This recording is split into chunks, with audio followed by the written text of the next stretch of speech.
Hello दोस्तों, welcome to PW only IAS. Date है आज की 16 मई 2023 एंड आप सभी का स्वागत है आज के प्रीलिम बूस्टर न्यूज़ डिस्कशन के अंदर। आज की डिस्कशन हम स्टार्ट करेंगे, बट उससे पहले एक छोटी सी इन्फॉर्मेशन। जैसा कि आप सभी जानते हो, हमारी जो प्रीलिम्स की रिवीजन सीरीज है वो कंटिन्यू है। ठीक है, कुछ बहुत इंपॉर्टेंट वीडियोस पिछले कुछ दिनों में अंदर आपको देखने को मिली, तो आज हम कुछ इंपॉर्टेंट गवर्नमेंट स्कीम्स को डिस्कशन करेंगे। देखो, एक्चुअल में ना अगर आप नोटिस करोगे तो पिछले हमारे ऑलरेडी हमने यूट्यूब के ऊपर कुछ वीडियोस भी डाली हैं, बट उसके बाद भी कुछ और न्यूज़ और जो गवर्नमेंट स्कीम्स हैं वो न्यूज़ में आई हैं। जैसे फॉर एग्जांपल पिछले 3 महीने के अंदर कुछ पर्टिकुलर गवर्नमेंट स्कीम्स थी जो न्यूज़ में आई थी। हमारा जो बजट हो गया, वहाँ पर हमारी सरकार के द्वारा कुछ स्कीम्स को बताया गया। कुछ हमारा इकोनॉमिक सर्वे के अंदर कुछ स्कीम्स हैं, तो उनको ना बहुत ही क्विकली रिवाइज करेंगे। ठीक है, मेरा इंटेंशन यहाँ पे यही रहेगा कि आपके टाइम कम है आप सभी के पास, तो कहीं ना हम 1 से 1.5 घंटे का ही सेशन रखेंगे, मैक्सिमम 1.5 घंटे का सेशन रहेगा, ताकि ना जो इंपॉर्टेंट स्कीम्स हैं उनको हम बड़ी तेजी से रिवाइज कर दें, और अगर यहाँ से कोई भी क्वेश्चन आया तो आप उनको आसानी से टैकल कर पाओ। तो मेक श्योर आज शाम को, यानी कि आज दोपहर में 3:30 बजे आप सभी मेरे साथ जुड़ेंगे, और जो मोस्ट इंपॉर्टेंट गवर्नमेंट स्कीम्स हैं उनको एक बार हम क्विकली बड़ी तेजी से डिस्कस कर लेंगे। ठीक है, तो चलिए, आज के लिए आपका होमवर्क रहेगा, ये 2022 के अंदर क्वेश्चन आया था with regards to capital expenditure. ठीक है ना, रेवेन्यू एक्सपेंडिचर के बीच में। अगर कॉन्सेप्ट अच्छे से पता है तो बहुत ही इजी क्वेश्चन था। ठीक है, तो मुझे एक बार कमेंट्स में बताना कि इसका सही आंसर क्या है। चलते हैं अगले टॉपिक की तरफ, that is model prisons act 2023। ये काफी इंपॉर्टेंट हो जाता है। देखिए, आप समझने की कोशिश कीजिए पहले तो, कि जब हम बात करते हैं कहीं ना कहीं क्रिमिनल जस्टिस सिस्टम की, ठीक है, तो इंडिया में अलग अलग एक्ट्स हैं जो कहीं ना कहीं इसके रिगार्डिंग है। जैसे आपने इंडियन पीनल कोड सुना होगा, आपने कोड ऑफ क्रिमिनल प्रोसीजर सुना होगा, ठीक है ना, इंडियन एविडेंस एक्ट सुना होगा, राइट।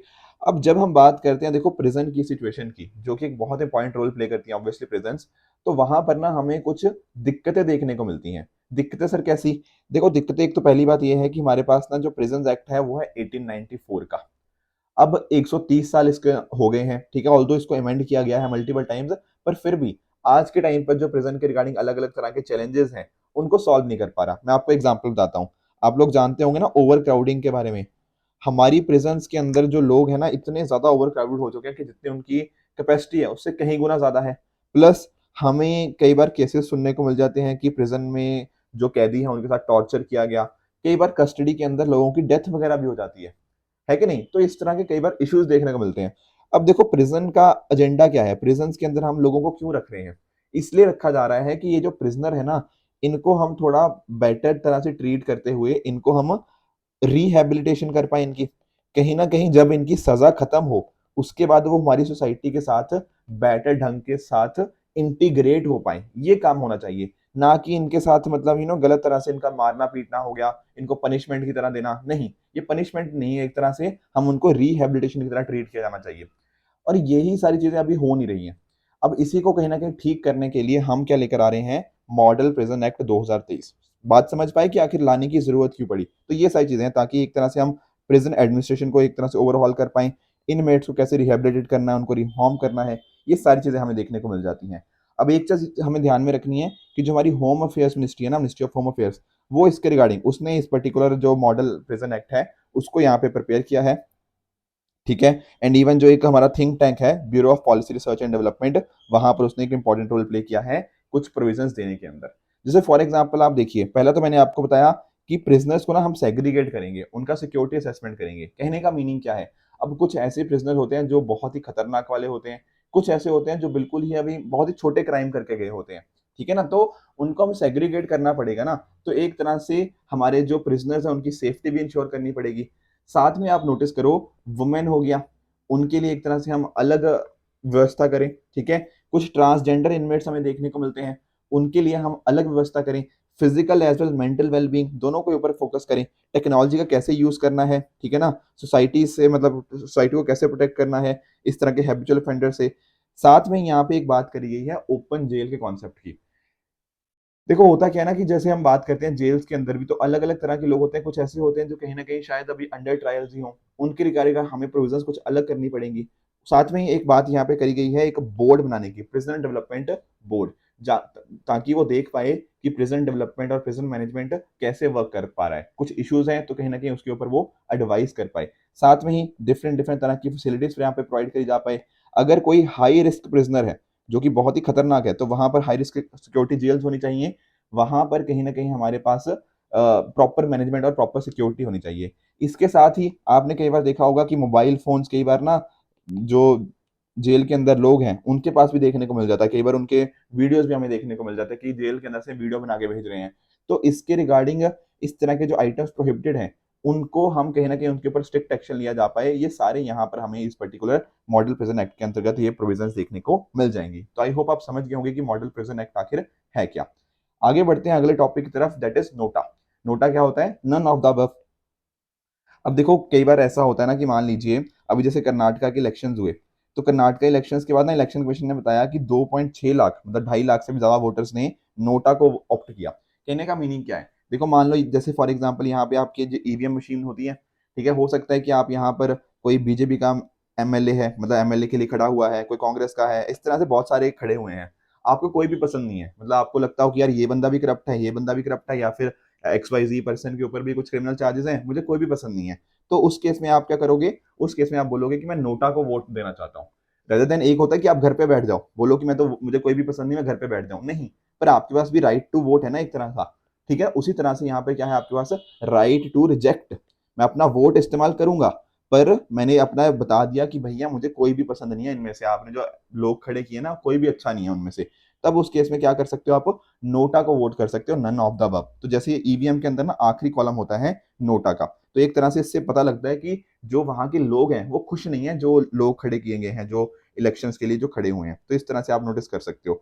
ये ऐसा पहले नहीं होता था, दरअसल में ये चीज स्टार्ट हुई है 2013 के असेंबली इलेक्शन जो हुए थे ना, छत्तीसगढ़, मिजोरम, राजस्थान, मध्य प्रदेश, उस टाइम पे स्टार्ट हुई। फिर 2014 के जनरल इलेक्शन, एंड उसके बाद हम इसको कंटिन्यूसली फॉलो करते आ रहे हैं। एक बहुत ही सुप्रीम कोर्ट का इंपॉर्टेंट केस हुआ था, PUCL versus Union of India, Public Union for Civil Liberties versus Union of India case हुआ था। वहां पर इसको उसके बाद हमने इंट्रोड्यूस किया था। आप इसका एजेंडा समझ गए होंगे कि आखिर हमने इसको क्यों किया है।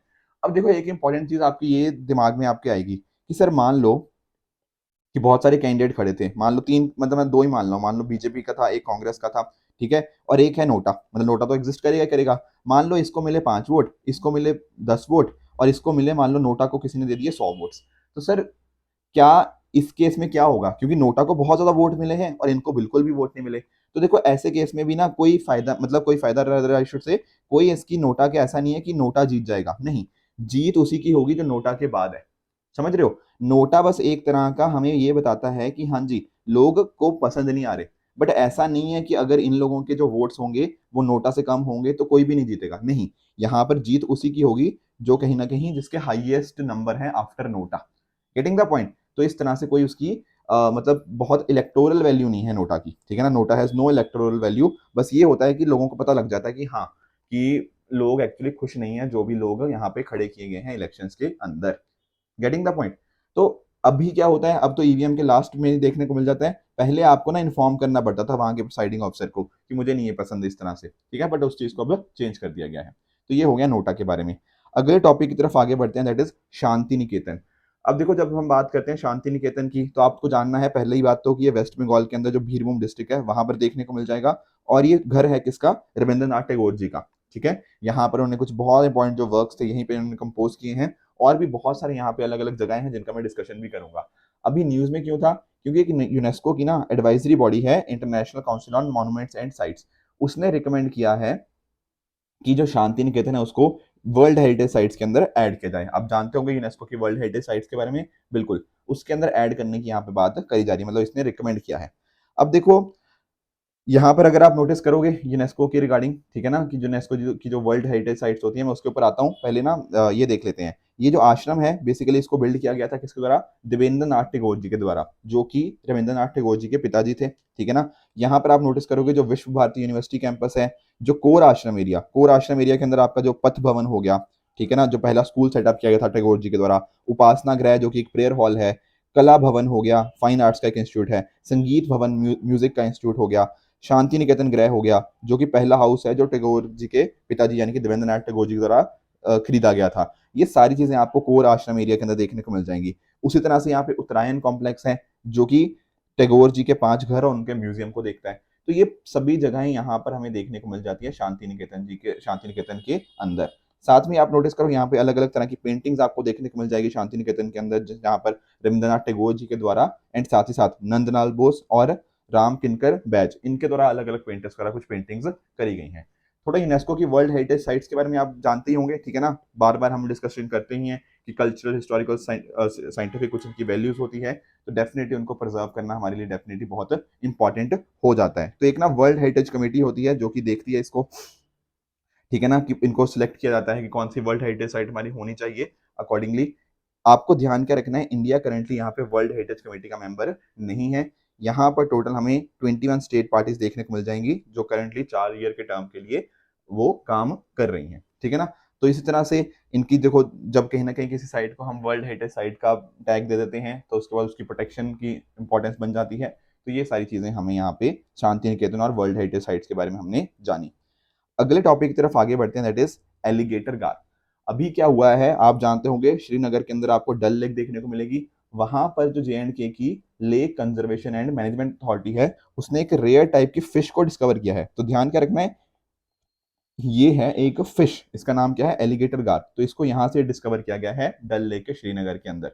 और ये क्या है, एक यूरी हेलाइन फिश है। सर यूरी हेलाइन का मतलब क्या होता है, देखो हेलाइन जब भी वर्ड सुनते हो ना, इसका कहीं ना कहीं लिंकेज किसके साथ होता है, सैलिनिटी के साथ। अच्छा ठीक है सर। और यूरी का मतलब होता है एक लार्ज रेंज, ठीक है ना। तो यूरी हेराइन का मतलब क्या हो गया, ऐसी फिश है जो कि काफी वाटर सैलिनिटी की अगर रेंज काफी ज्यादा है ना, कि मान लो सैलिनिटी कम है, सैलिनिटी थोड़ी सी है, सैलिनिटी बहुत ज्यादा है, वहां पर भी ये आपको मिल जाएगी। तो सैलिनिटी के रिगार्डिंग इसकी बहुत अच्छी खासी रेंज है। यूरी हेलाइन का अपोजिट होता है क्या, आपका स्टेनोहेलाइन। स्टेनोहेलाइन का मतलब होता है शॉर्ट रेंज, मतलब कहने का मतलब कि वो सिर्फ एक पर्टिकुलर रेंज ऑफ, छोटी सी रेंज ऑफ सैलिनिटी के अंदर ही सस्टेन कर पाएंगे। पर ध्यान क्या रखना है, एलिगेटर गार क्या है, यूरी हेलाइन। यहाँ पे आपको रे फिंड आपको देखने को मिल जाएगी, गार फैमिली के लार्जेस्ट स्पीशीज है, ठीक है ना। इसकी काफी फॉसिल के हिसाब से अगर हम देखें तो बहुत ही लंबे टाइम 100 मिलियन ईयर्स गो के तक की इसकी एग्जिस्टेंस हम देख सकते हैं। आपको ये सेंट्रल नॉर्थ अमेरिका हो गया, फ्रेश वाटर हैबिटेट्स यहाँ पे सबसे ज्यादा देखने को मिल जाएंगी। साथ ही साथ इसका IUCN स्टेटस है लीस्ट कंसर्न, हमें ये चीज पता होनी चाहिए। बाकी आप अपीयरेंस के कॉरस्पॉन्डिंग आप देखो, जिसको काफी शार्प टीथ आपको यहाँ पे देखने को मिल जाएंगे। क्रोकोडाइल जैसा आपको यहाँ पे इसको आपका सर देखने को मिल जाएगा, और एक काफी लंबी इसकी बॉडी होती है पर नैरो बॉडी होती है। तो ये कुछ इंपॉर्टेंट चीजें थी विद रिगार्ड्स टू एलिगेटर गार। और मैंने आपको यूरी हेलाइन के बारे में भी समझा दिया कि अलग अलग तरह की सैलिनिटी के अंदर यहाँ पे आपको देखने को मिल जाएंगे, चाहे वो सॉल्ट वाटर हो, फ्रेश वाटर हो, ब्लैकिश वाटर हो, यहाँ सब जगह हमें देखने को मिल जाएंगे, ठीक है ना। कुछ और एग्जांपल्स भी दिए हुए हैं जैसे सैल्मन हो गया, ईल हो गया, तो ये आप यहाँ पे नोटिस कर सकते हो। नेक्स्ट टॉपिक की तरफ आगे बढ़ते हैं, दैट इज कार्बन डेटिंग। अब देखो ये 3-4 दिनों से मुद्दा न्यूज में चल रहा था, तो मैंने आज टेकअप किया इसको। एक्चुअली इलाहाबाद कोर्ट ने ना, इलाहाबाद का जो हाई कोर्ट है, उसने साइंटिफिक सर्वे ऑर्डर किया है इंक्लूडिंग कार्बन डेटिंग। जो आप नोटिस कर रहे होंगे ना, काफी लंबे टाइम से ज्ञानवापी जो मस्जिद है उसका मसला चल रहा है काफी लंबे टाइम से। तो यहाँ पर इन्होंने बोला कि जो शिवलिंग है उसका कार्बन डेटिंग होगी, वहां पे साइंटिफिक सर्वे होगा। तो थोड़ा हमें ना कार्बन डेटिंग के बारे में पढ़ लेना चाहिए। देखो कार्बन डेटिंग ना एक्चुअल में आप किसी भी ऑर्गेनिक मटेरियल की एज निकालने के लिए देखा जाता है कि कितने साल उसकी अप्रोक्सीमेट एज हुई होगी। अब सर कैसे वर्क करता है, देखो कार्बन के ना दरअसल में डिफरेंट डिफरेंट आइसोटोप होते हैं। आपने C12 के बारे में सुना होगा, C13, C14, ठीक है ना। यहाँ पर आप जानते होंगे कि ये वर्क कैसे करता है। जैसे मान लो कि इनके जो प्रोटॉन्स होते हैं वो तो सब सेम होते हैं, ठीक है, बट कहीं ना कहीं न्यूट्रॉन्स ज्यादा होते हैं बाकियों के अंदर, C13, C14। आपने हाइड्रोजन के केस में सुना होगा, प्रोटियम, ड्यूट्रियम, ट्रीटियम, वो भी एक तरह से यहाँ पे इसके आइसोटोप्स ही होते हैं, क्योंकि वहां पर नंबर ऑफ न्यूट्रॉन्स उनके डिफर करते जाते हैं, ठीक है ना। तो यहाँ पर हम ध्यान रखना, जब कार्बन डेटिंग की बात करते हैं हम यूज करते हैं किसको, C14 को मेजरली।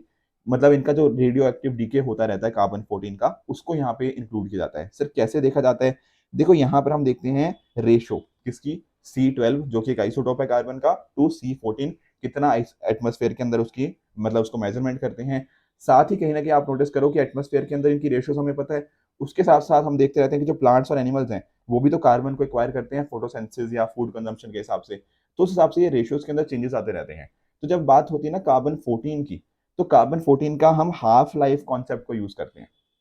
हमें कार्बन 14 की ना हाफ लाइफ पता है, ये ऑलमोस्ट एक तरह से कांस्टेंट है half life, 5730 years plus minus 40 years, ये एक इसकी हाफ लाइफ है। कहने का मतलब क्या, कि इतने टाइम के अंदर, ठीक है ना, मतलब इस पर्टिकुलर टाइम्स के अंदर क्या होगा, उनका मतलब स्पॉन्टेनियस डिसइंटीग्रेशन हुआ होगा, ठीक है ना, हाफ द अमाउंट, क्योंकि हाफ लाइफ की यहाँ पे बात हो रही है ना। तो जो भी रेडियो आइसोटोप है, मतलब किसी गिवन टाइम के ऊपर वो कितना वहां पे डिसइंटीग्रेट हुआ, उस हिसाब से हम उसका कार्बन 14 का हमें पता होता है कि वो कांस्टेंट रेट है, ठीक है ना। तो हम उस ऑर्गेनिज्म की डेट का एक एस्टिमेट लगा सकते हैं कि उस ऑर्गेनिज्म के अंदर कितना बाकी का बचा हुआ रेडियो कार्बन है। तो एक तरह से अगर, क्योंकि हमें कार्बन 14 की पता है कि कैसे कैसे वो डिसइंटीग्रेट होता है, कितने टाइम के अंदर होता है, उसकी हाफ लाइफ पता है, तो कहीं ना कहीं जो वो ऑर्गेनिज्म है उसके अंदर कितना बाकी बचा हुआ रेडियो कार्बन होगा, उसके हिसाब से हम उसकी डेट का एक एस्टिमेशन यहाँ पे लगाया जा सकता है। तो ये होता है कार्बन डेटिंग का तरीका, जहां पर हम लाइफ को यहाँ पे मेजर कर सकते हैं कि अप्रोक्सीमेट लाइफ कितनी होगी। Getting the point. अब देखो, पिछले लेक्चर के अंदर मैंने आपको ये प्रीवियस ईयर क्वेश्चन दिया था, ठीक है ना, कि अपने आप को प्रेडेटर से बचाने के लिए कौन कौन से ऑर्गेनिज्म अपने आप को प्रोटेक्ट कर लेते हैं, अपने आप को रोल अप कर लेते हैं। तो देखो, समझने की यहाँ पे कोशिश करना, यहाँ पे तीन चीजें पूछी हुई हैं, हेजहॉग, मैरमोट और पेंगोलिन। तो देखो, सबसे पहले अगर मैं बात करूं आपकी हेजहॉग की, एक बार आप इमेजेस की तरफ चलते हैं। ये होता है हेजहॉग। तो हेजहॉग के केस में क्या होता है ना कि ये एक तरह से, मतलब जब भी कभी डरता है ना, ये इस तरह से स्पिन कर जाता है और स्पिन करके एक ये बॉल की फॉर्म में बन जाता है। समझ रहे हो कि अभी ऐसा दिख रहा है ना, ये थोड़ा इस तरह से ये हो जाएगा और ये एक बॉल सी बन जाएगी। तो उस तरह से जो कहीं ना कहीं इसकी आप बॉडी के ऊपर आप देख रहे हो, ये स्पाइन्स लगे हुए हैं, ठीक है ना। तो स्पाइन्स का एक तरह से वो फील होगा, अगर कोई बाहर से कोई आएगा इसको खाने के लिए या इसको डराने के लिए, तो अकॉर्डिंगली वो स्पाइन से डर जाएगा। तो इसके बेसिस पे क्या होगा, हेजहॉग अपने आप को बचा लेता है, ठीक है ना। तो ये आपको पता होना चाहिए कि स्पाइन्स यहाँ पे हमें देखने को मिल जाते हैं। दूसरा, जब हम बात करते हैं मेरमॉट की, तो मेरमॉट में ऐसे कोई चीज देखने को नहीं मिलती, ठीक है ना, तो that is not the case. तीसरा, तो आप जानते हो पेंगोलिन्स के अंदर तो आप सभी ने देखा ही होगा, बहुत न्यूज में रहे हैं पिछले कई सालों के अंदर। तो पेंगोलिन्स के भी क्या होते हैं, आपको मतलब स्केल्स देखने को मिलते हैं इनकी बॉडी के ऊपर। ये देखो ना, ये स्केल्स हैं जो उनको देखने को मिलेंगे। तो ये इन स्केल्स को यूज कर लेता है प्रेडेटर्स को बचाने के लिए। तो अपने आप को इस तरह से, ये वैसे देखने में तो अलग होता है, पर एक बॉल की तरह इसने अपने आप को कर लिया, ठीक है ना, अपने आप को टाइट बॉल की तरह बना लिया, और इसके जो शार्प स्केल्स हैं उसके थ्रू अपने आप को ये डिफेंड करता है। तो पेंगोलिन भी यहाँ पे ठीक है, और कहीं ना कहीं हमारा जो हेजहॉग था वो भी ठीक है, पर मेरमॉट के केस में ऐसा कोई कंडीशन हमें देखने को नहीं मिलता है। तो यहाँ सही आंसर क्या बनेगा आपका, ऑप्शन नंबर डी, 1 और 3 ओनली। Getting the point. अब आज के लेक्चर के बेस के ऊपर मैं टोटल 5 क्वेश्चन आपको दे रहा हूँ। इन 5 क्वेश्चन का आंसर मुझे आप नीचे कमेंट्स में बताओगे, कौन सा ठीक है कौन सा गलत है। कल जो 5 क्वेश्चन दिए थे उनका मैं क्विकली आपको एक बार आंसर बता देता हूँ। पहला था युवा प्रतिभा कलनरी टैलेंट हंट, ये 18 से 14 ईयर्स के लिए, ताकि कहीं ना कहीं वो अपने फूड के रिगार्डिंग कुछ चीजें बता पाए। बिल्कुल यहाँ पे ये स्टेटमेंट ट्रू है। दूसरा, डुगोंग, ये एकमात्र ऐसी एग्जिस्टिंग स्पीशीज है हर्बिवोरस मैमल की जो सिर्फ सी में रहती है। दैट इज ऑल्सो ट्रू, ये भी हमने कल पढ़ा था इसको अच्छे से, ठीक है। तीसरा स्टेटमेंट आप देख लो, ब्यूरो ऑफ एनर्जी एफिशिएंसी क्या ministry of new and renewable energy है? द आंसर इज फॉल्स, ये हमने जाना था, ये आती है मिनिस्ट्री ऑफ पावर के अंतर्गत, राइट। चौथी स्टेटमेंट डुगोंग की जब हम बात करें, तो क्या इसका आईयूसीएन स्टेटस एंडेंजर्ड है? ये भी सर फॉल्स है, क्योंकि ये स्टेटस क्या था इसका, वल्नरेबल स्टेटस हमें यहाँ पे देखने को मिलता है। पांचवें की बात करें यूएनएचआरसी, तो क्या इसको 2006 में स्टैब्लिश किया गया था? ये बात यहाँ पर बिल्कुल ट्रू हमारी देखने को मिल जाती है। Getting the point. इसी तरह से इन 5 क्वेश्चन का आंसर, प्लस साथ ही साथ मैंने आपको इकोनॉमी का जो प्रीवियस ईयर क्वेश्चन दिया है, इन सभी के आंसर मुझे आप नीचे कमेंट्स में बताओगे कौन सा ठीक है कौन सा गलत है। एक बार फिर से रिएटरेट कर दूं, आज गवर्नमेंट स्कीम्स की आपकी क्लास रहेगी 3:30 बजे, तो मेक श्योर कि आप वहां अच्छे से जुड़िए। छोटा सा सेशन रहेगा, बट बहुत ही इंपॉर्टेंट सेशन रहेगा आपके एग्जाम के लिए, ठीक है। इसी तरह से अगर आपको इस लेक्चर की पीडीएफ चाहिए, तो आप my Telegram channel only as nothing else पे जाके इस लेक्चर की पीडीएफ को एक्सेस कर सकते हो एंड अपनी प्रेपरेशन को और भी बेहतर बना सकते हो। तो ये था आज का डिस्कशन। आई होप आपको आज का सेशन बहुत अच्छे से समझ आया होगा। इसी तरह से आप भी अपने एंड पे हार्ड वर्क करते रहिए। Goodbye and good luck.